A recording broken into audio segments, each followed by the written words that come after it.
by Howard Hendricks isn't a brand new concept, and many people have read this book previously, but it's been really good. I think at least the feedback I'm hearing is that people have enjoyed being able to engage in this concept together and getting a chance to know some others as well. So the first question I tossed out there is, I've heard Hendricks say you can impress people from a distance, but only impact them up close. And I'm going to throw a little bit of a curveball before I kind of maybe answer that question. But do you guys have some examples of some people maybe who have really impacted you over the years versus somebody who's just been an impressive person?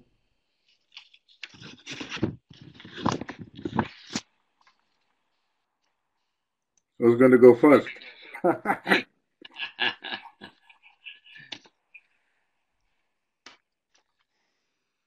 I guess I'd go back to my youth, and the man who was the pastor till I was 12 was a friend of the family, and I was a friend with his kids, still am today.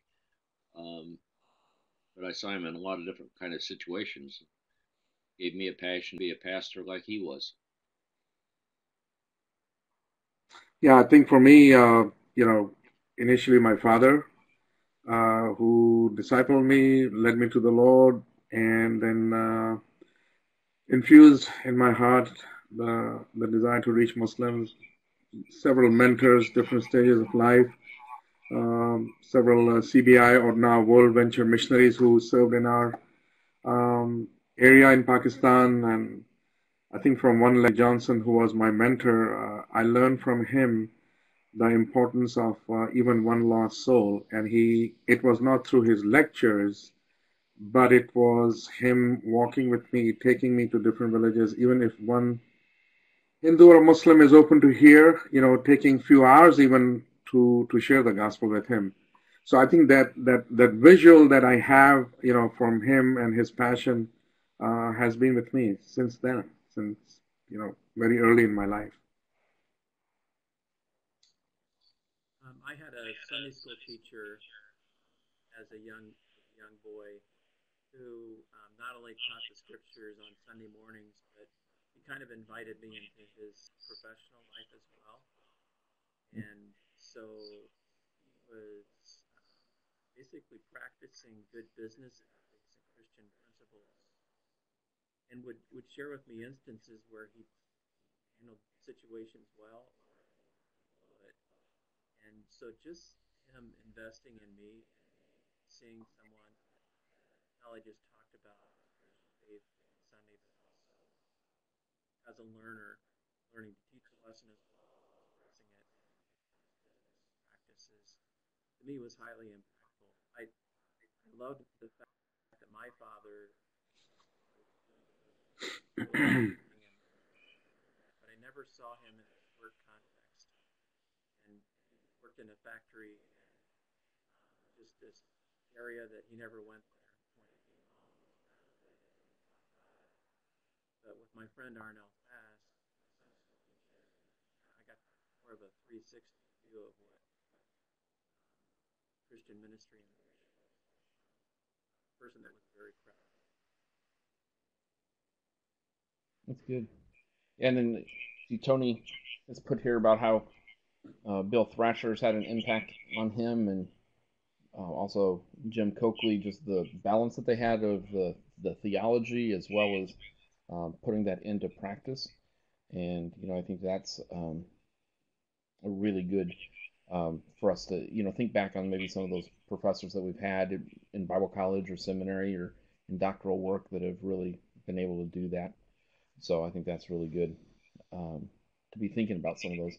So now to flip that, so that we think a little bit about those people who have impacted us. What are some ways that we can work at impacting our students? Um, in Hendricks, he's talking about the importance of impacting people up close. We had that physical separation for our online classes, but how do we work at impacting those students in a variety of ways? One of the things I do is I gather information from my students early on in the semester and put it into an Excel document so that when I'm sitting here grading, I can look over at the wall and I can see, oh yeah, that student is from such and such a place.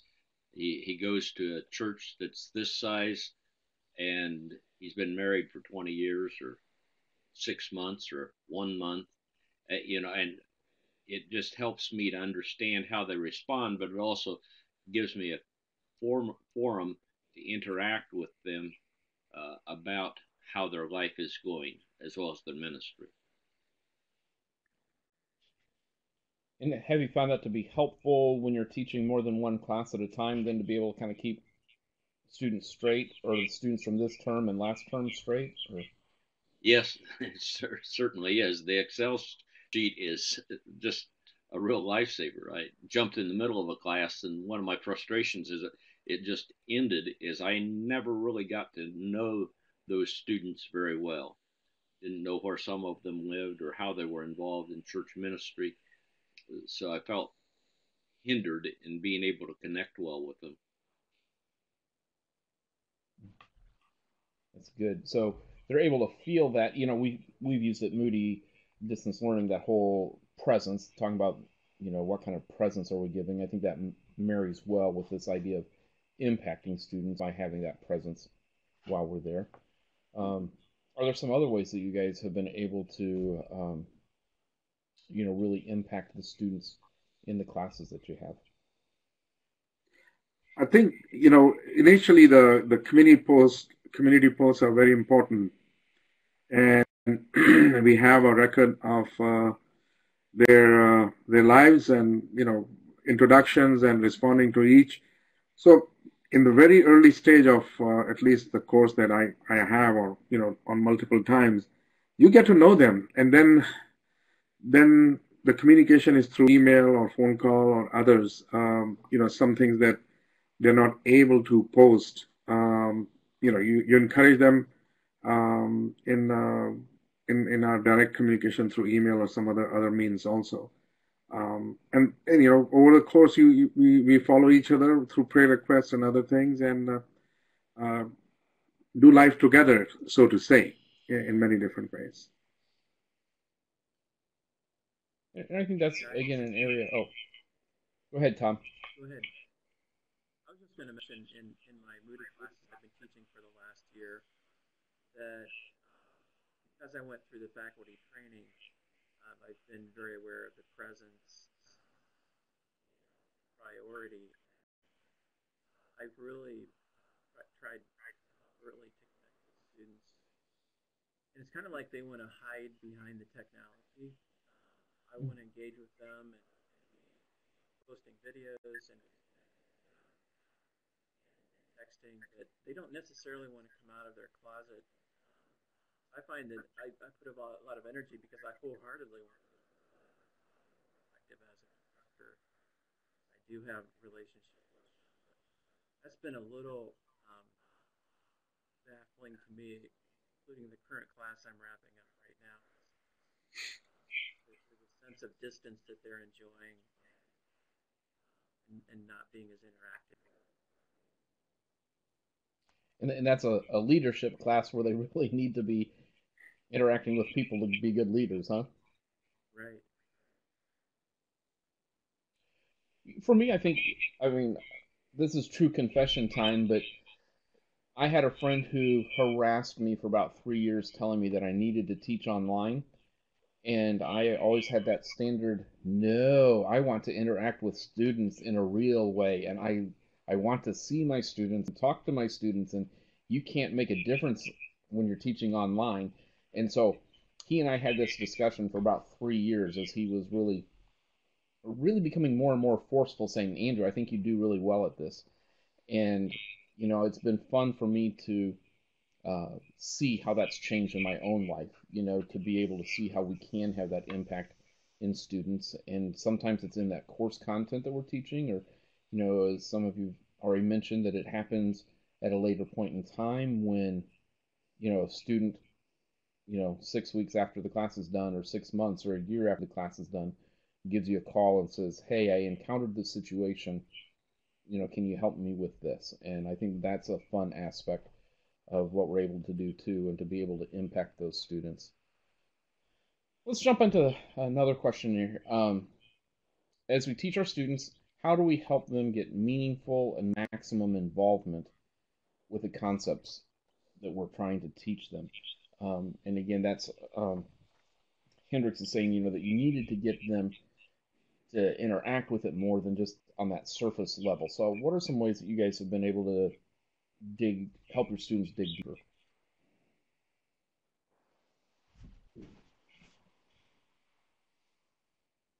In one of my courses, leadership course, there's a closing reflection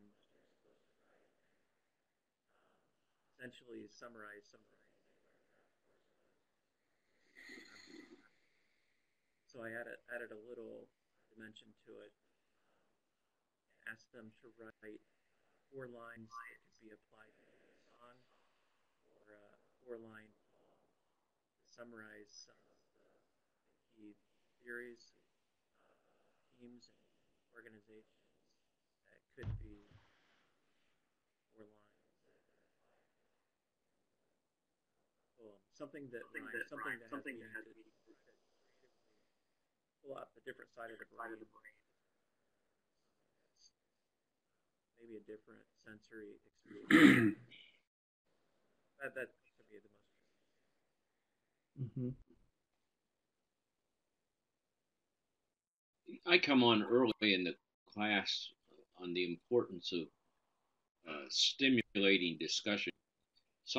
Some students certainly portray a social media presence on the early discussion boards, and I challenge to ask questions to stimulate thinking, to feel free to counter somebody's opinion, think broader, think deeper, think how does this apply in another situation. And I'm a stickler on that the initial post needs to be 300 words, and the interactive post at least 2 of them with 200 words, with 100 word each. And it's interesting to do a little tracking from one course to another. The students who have experienced being in my class before catch that, and sometimes their responses are 102 words, but they are attacking the subject with some clarity of thought, and it's kind of a contrast. So much social media type, thanks for your post, I agree with you, that sort of thing. But if they're going to evaluate, they have to think deeper. They have to think broader.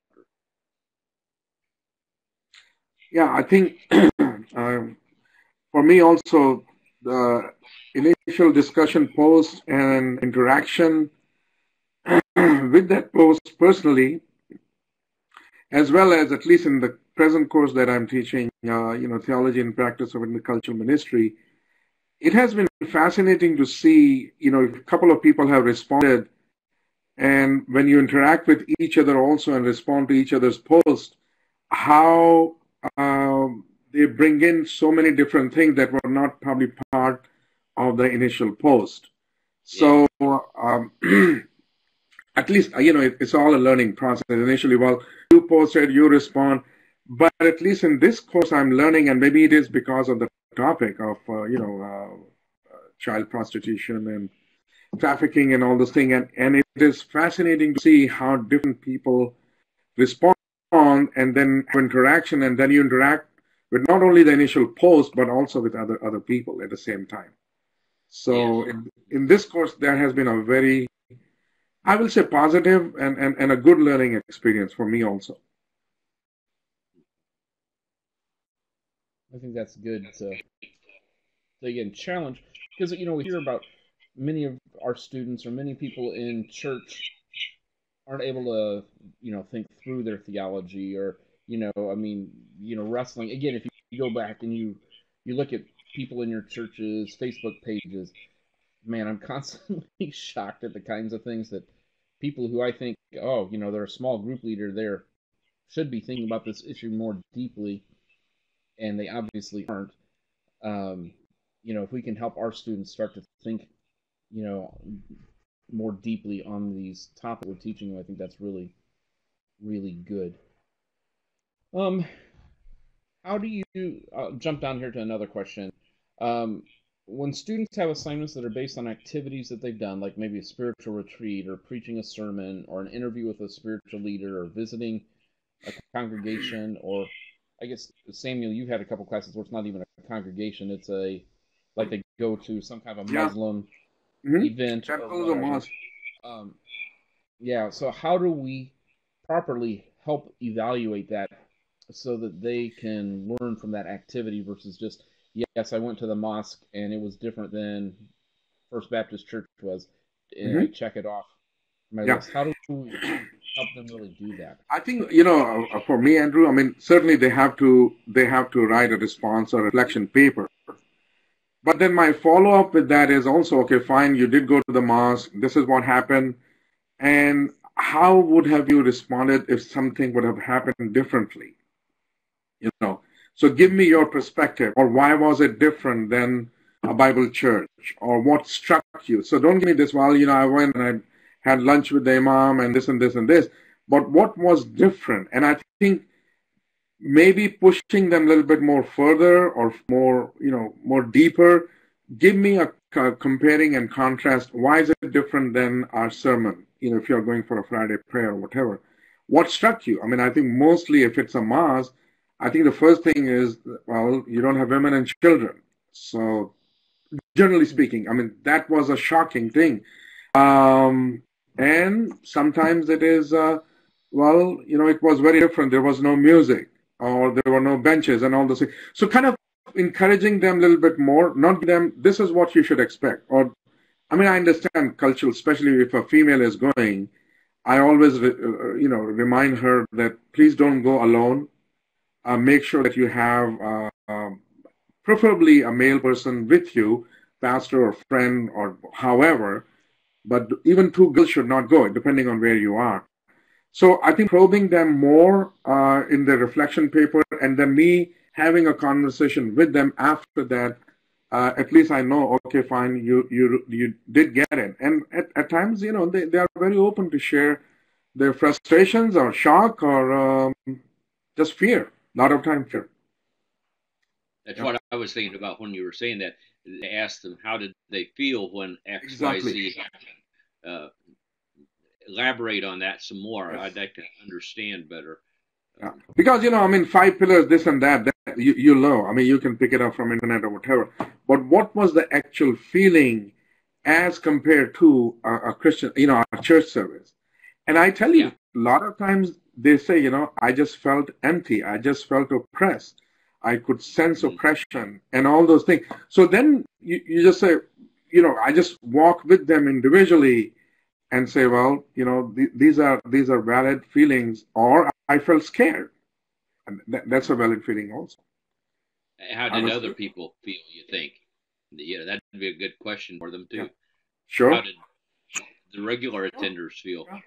Yeah. A lot of times, when you go to a mosque, they give you a political correct, I mean, the focus is, of course, here can American, how do we convert them? So unless you really want to go a little bit more deeper in your conversations, it doesn't go that far. But I think it is important for them to see what is the difference between Islam or Hinduism or Christianity.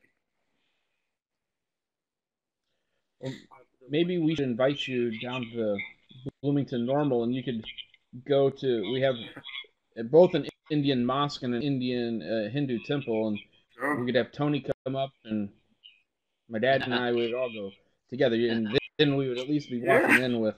Well, for Hindus, Andrew, I mean, we have, sure, of course,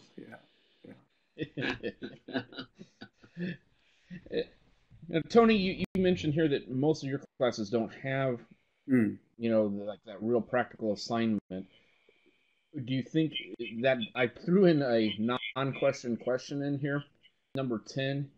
Are there, be thinking about that. Would there be some ideas of ways that you could add a more practical component for them in their theology classes? I can still remember for one of my systematic theology classes.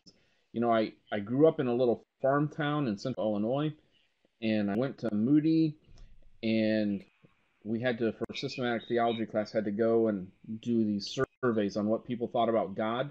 And the first person that I asked was a PhD student at Loyola in philosophy, and he ate my lunch. I mean, it was rough. But you know what? For 30 years, I've remembered that, and it really challenged me, even in that theology class, that I needed to make sure that I had solid answers for what I believe in. So I think be thinking about that. I Are there think some ways we can do that? Maybe. his hypothetical letter, I think, sounds like a great idea, because suddenly I have to get the thoughts about what I believe about the Trinity into something else so that I can explain it, which Yeah. becomes interactive. And at a level that works for my, on a common level, not just what I'm learning at a seminary Right. level. Andrew, can you hear me now? Yeah, just a little bit there, Tom. Go ahead. In the class I teach on applying scripture and leadership, we use Ullman and Deal's book, Framing Organization. And in that textbook, we look at four frame model of the structural aspects of leadership, human resource, political aspects, as well as symbolic aspects. So, in having that framework as a keystone part of the course allows us, through case studies or through activities that are part of the course, it provides a way to evaluate a case and determine how people handle the situation, and or looking at alternative ways where the situation. So I guess there's an evaluation aspect to that. Mm-hmm. Good. Good. Yeah, and like Tony's saying here, again, just continuing ways to connect our students back to their churches. And I think for me, that has become more and more that passion for me in distance learning is, how do we help our students put what they're learning today and apply it in their setting immediately, versus, oftentimes in a traditional classroom, you're thinking, how can I apply this in 3 years when I'm done with this program, or those kind of things, but help them do that. Yeah, and as a full-time pastor, I'm not anymore, but yes, I totally agree with you, Tony, on that. So, let's see here.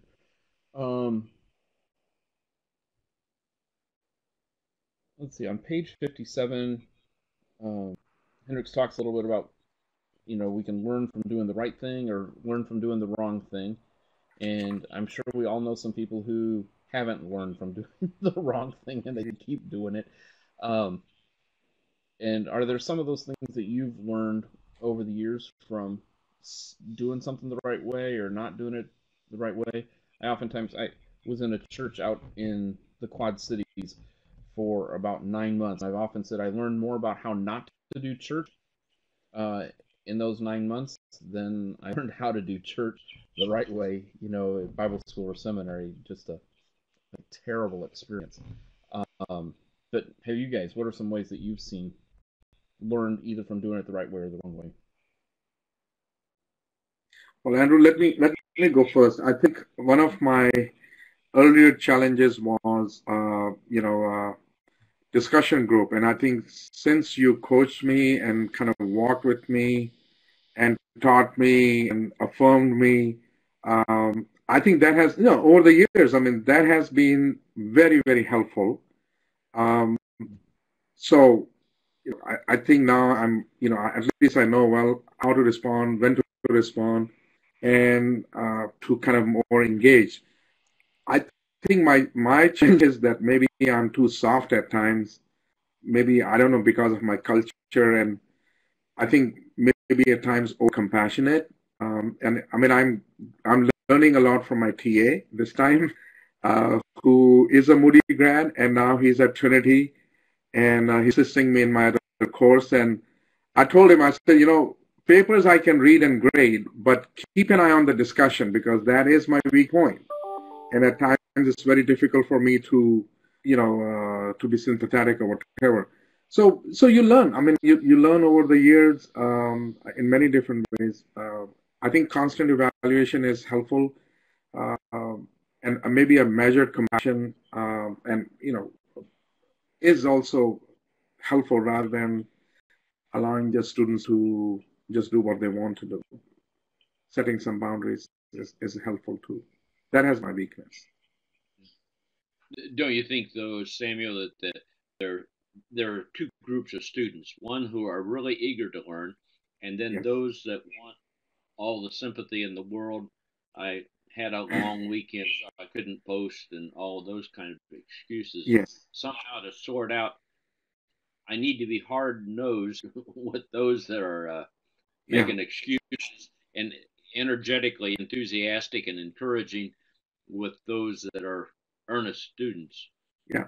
And I mean, I just feel that at times, as Dr. David Heiser, our dean here, he told me once, he said, Samuel, students do fail at Moody. So it is not like you have failed, but despite of however you do, whatever you do, they don't do their work, or, they push the limits, and you don't have to feel that guilty about it. Part of it is the learning process.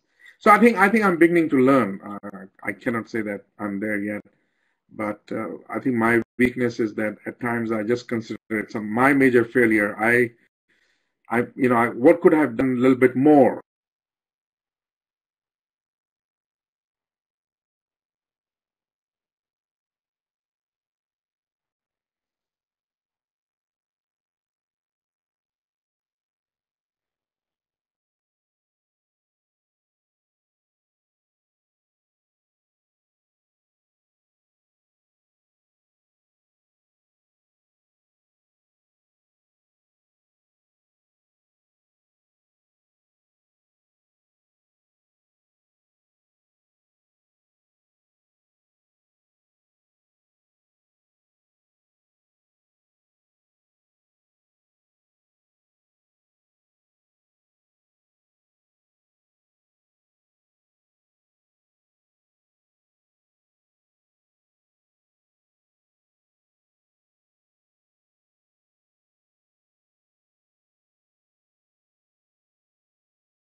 I think that's good.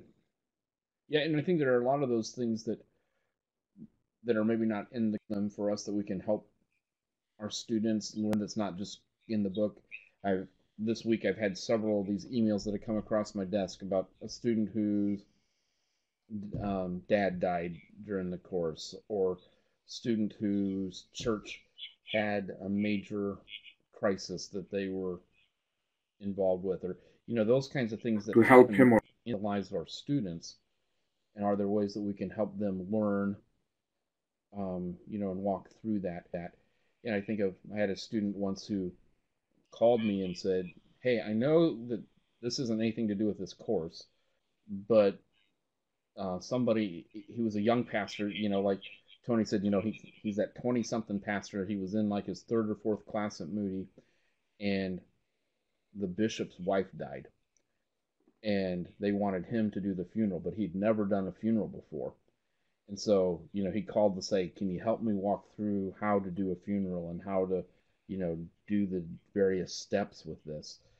And, I think it's those kind of things that we have that opportunity, to continue to help our students, whether it's those leadership things or the theology things, or, the practical ministry, the missions.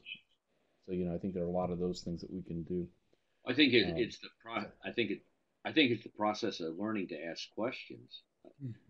As you were saying that, I was thinking about when I was quite young and building a house, and I asked a plumber that my parents knew if he would do the plumbing for me, and he said no. And I was stunned. He was a Christian man, and he said, "But I will let you use my equipment. I'll show you how to do it." I can't remember how much he showed me on how to torch a copper pipe and sweat it so it didn't leak, but that's it.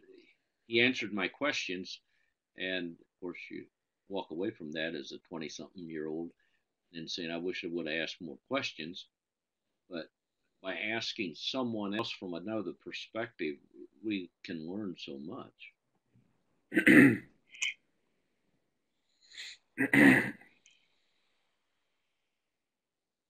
So we'll tie that into Tony's last statement here, trying to lead a board meeting as a 20-something-year-old pastor with, guys who are the age of your dad or whatever. Were you Grandfather. able to find somebody? Yeah, her grandfather. Were you able to find some guys there around you who were able to help you learn how to lead those meetings well, Tony?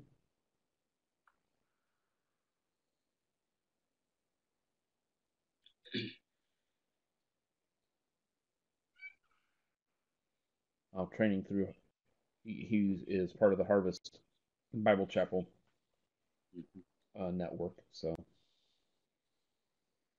Which is really that answer that, yeah, older person. And again, knowing ballparky where many of us are at, I guess that probably puts some of us in that older category where we can be helping those young guys out. I'm going to meet next week with a young youth pastor here in town who's trying to figure out what it means to hire an intern, and nobody in his church knows how to hire an intern. And so we're going to get together so I can help him work through that process. So, be looking at that. How do you challenge your students to learn for themselves versus doing just what we want them to do?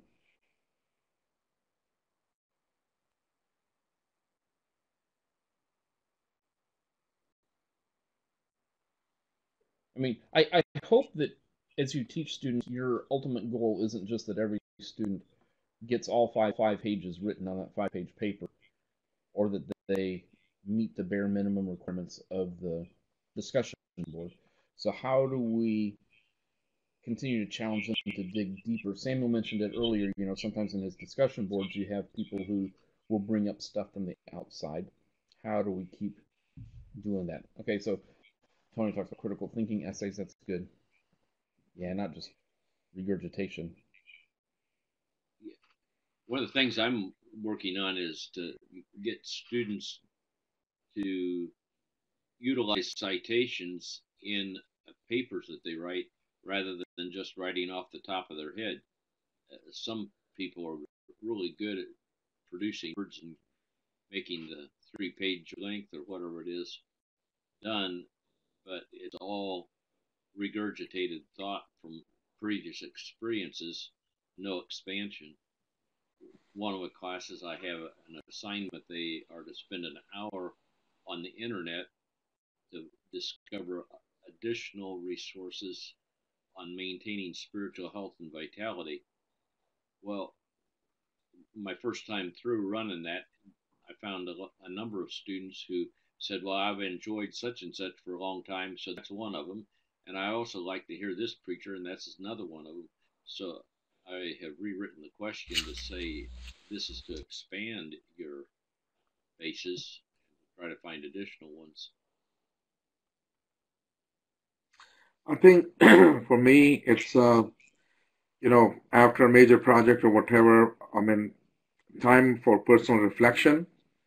And in our, fast-paced multimedia, all those things, if you ask them that, could you spend about 45 minutes in being alone with the Lord and process what the Lord is, impressing on your heart? It is interesting to see that little bit time by themselves and reflection helps them to see much more or share much more than what is required of them in the textbooks and other things. Mm-hmm. That's good. That's I was thinking of Tony's thing. Not just regurgitating material. Whether it's I can reach for my Grudem systematic theology that's literally within arm's reach. I can go onto Google and ask Google those questions or those kinds of things. So to have that material and regurgitate it, that's pretty easy in today's society. It's that critical thinking that we need to keep developing there. Some additional resources, Tom says, beyond what's required. Yeah, I think that's good too. I oftentimes will encourage students also to look at perspectives that are outside of their particular tradition. I'm still convinced that my in-laws were some of the most shocked people when they got to heaven and found out that there were non-Baptists in heaven as well. I just know that was a terrible shock to their system when they got there. But to encourage our students to, I oftentimes tell them, if you're coming at life from a very gospel coalition perspective, take some time to find somebody, from a Wesleyan perspective, so that you can listen and hear what they're saying, because they're within orthodoxy, and what can you find out from them? Or even, listen to a Joel Osteen, because people around you are listening to him. Yeah. What's he saying? How do you help people in your church navigate that? And so I think that's really good, Tom, to challenge them to look at some other resources. And probing questions on the discussion boards. Good. Yeah, and I think that's good too, just again to encourage them to continue asking questions as they're doing that.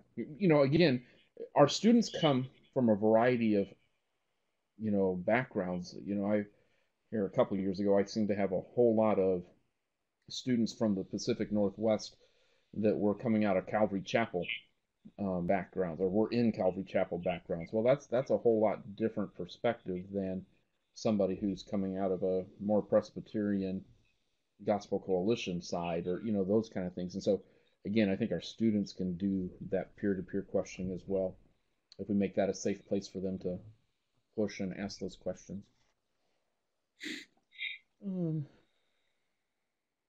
Let's see here. And so that question, the non-question, question 10, was, think through some assignments that maybe could be tweaked in some of your courses. And, you can feel free. I put in there that you can fill out a report in the one-stop shop, but due to some system upgrades, the one-stop shop isn't working right now. We keep getting told it'll work in 72 hours, but that 72 hours has come and gone multiple times. So But you'd be thinking about that, you know. And I had in a course that I was a SME for, I had a professor here recently say, I have a student pushing back on this assignment, and I said, well, let's look at it and think about that. And you know, I can see where the student was saying that one might border on some busy work. Um, what would be a better assignment that we could do? Because again, you know, how do we continuously improve these assignments so that our students get the best education and you know, things that are practical for them so that they're able to use that. So be thinking about that and come up with some And ideas for that. what's the process to get those assignments tweaked a little bit? Currently, you know, if you would make a suggestion, you could just write up you know, a paragraph and say, in week number 7 of CL 7706, students are asked to do this. I think that this could be improved by changing the assignment to this. And it could be as simple as the question needs to be reworded, or it could be this is really kind of a busy work kind of assignment. I think this would be a better, more authentic kind of an assignment that we could have them to do.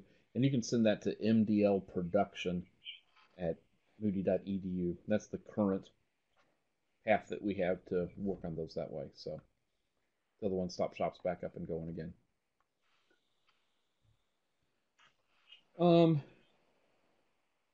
And then, you know, we've mentioned here a couple times already about, you know, helping students kind of keep it real and apply their lessons.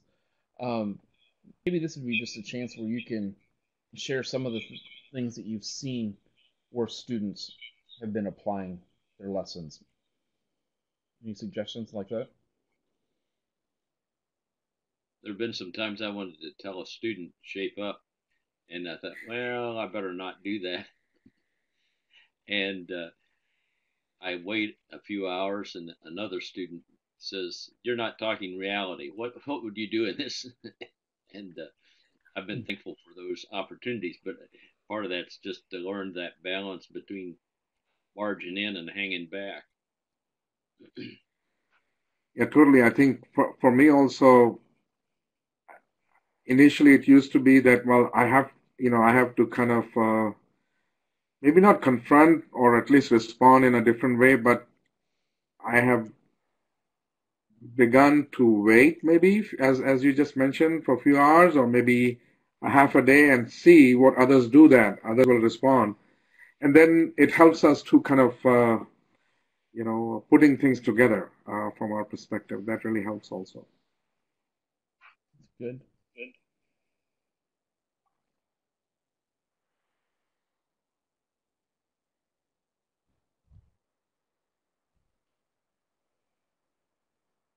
So, like, if we come back to like some of Tony's, where it's more theoretical, but yet that need for them to maybe put that paper together. Um, you know, I think that, you know, how do we continue to help them think? How do I maybe teach theology effectively in my local church? How do I take my experience going to the mosque and apply that, you know, to my interaction?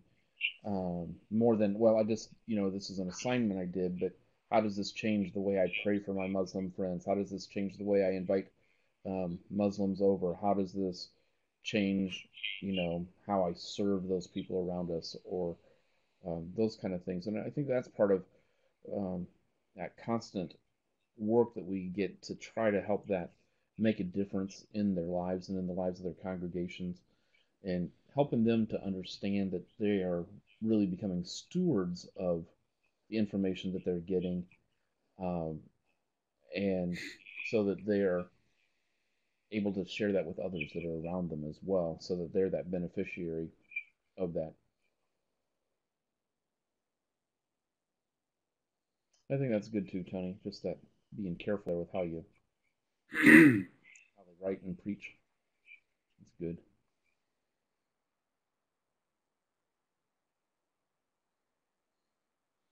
Yeah. What's your thesis? Any of the rest of you struggle some with that, helping students make sure they have a clear thesis and that they're able to build on that solidly? Yeah.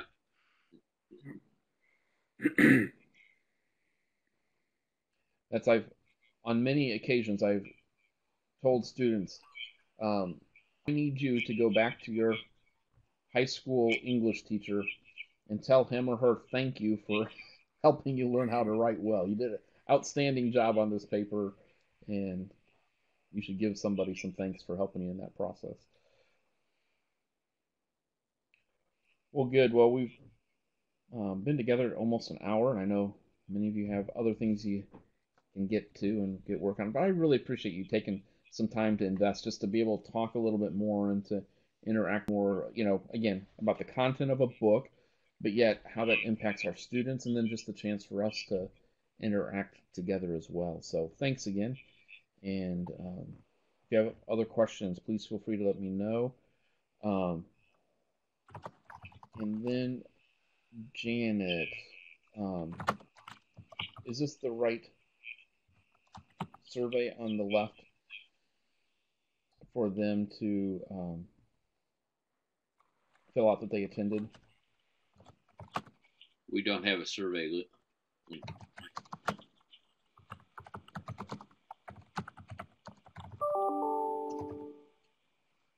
Okay, so here is this.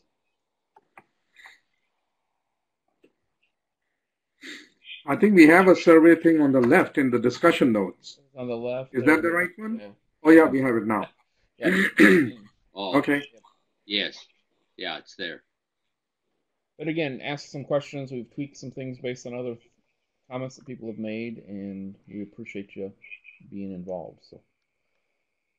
So have a great rest of your day. Enjoy your Christmas break. I was going to check this earlier, and I'm sorry I forgot, but courses should be open soon for your January classes. So enjoy a few days off, but be ready to jump back in